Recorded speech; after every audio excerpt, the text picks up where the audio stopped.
আমি এবার জেলে গিয়ে দুইজন ব্যক্তি যারা জেলে মারা গেছেন তাদের মৃত্যু নিয়ে এই 5 দিনে অনেক কথা শুনে এসেছি।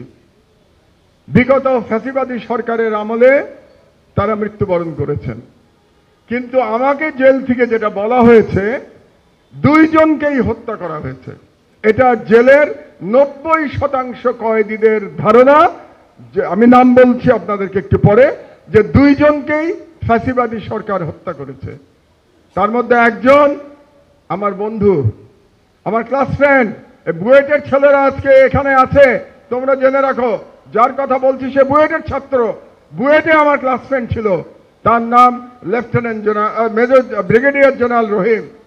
ব্রিগেডিয়ার জেনারেল রহিম জেলে বন্দী ছিল 10টা অস্ত্র মামলা এবং 21শে আগস্ট গ্রেনেড হামলার মামলায়, এবং তাকে বলা হয়েছে সে হার্ট অ্যাটাক করে মারা গেছে।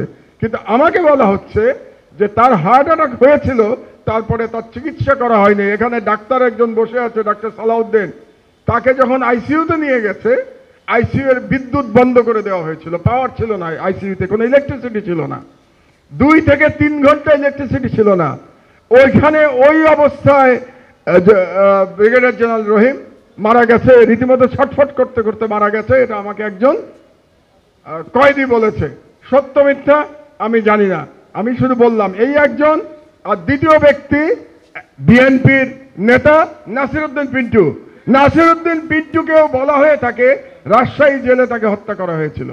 কাজেই এই সরকারের কাছে আমার 7 নম্বর দাবি, আপিল বিভাগের একজন বিচারপতির নেতৃত্বে একটা বিচার বিভাগীয় কমিটি করতে হবে, তদন্ত কমিটি। সেই কমিটির দায়িত্ব হবে সমস্ত কাগজপত্র পর্যালোচনা করে ব্রিগেডিয়ার জেনারেল আমার বন্ধু ব্রিগেডিয়ার জেনারেল রহিম এবং আমার ছোট ভাই নাসিরউদ্দিন পিন্টু তাদের মৃত্যুর তদন্ত করা।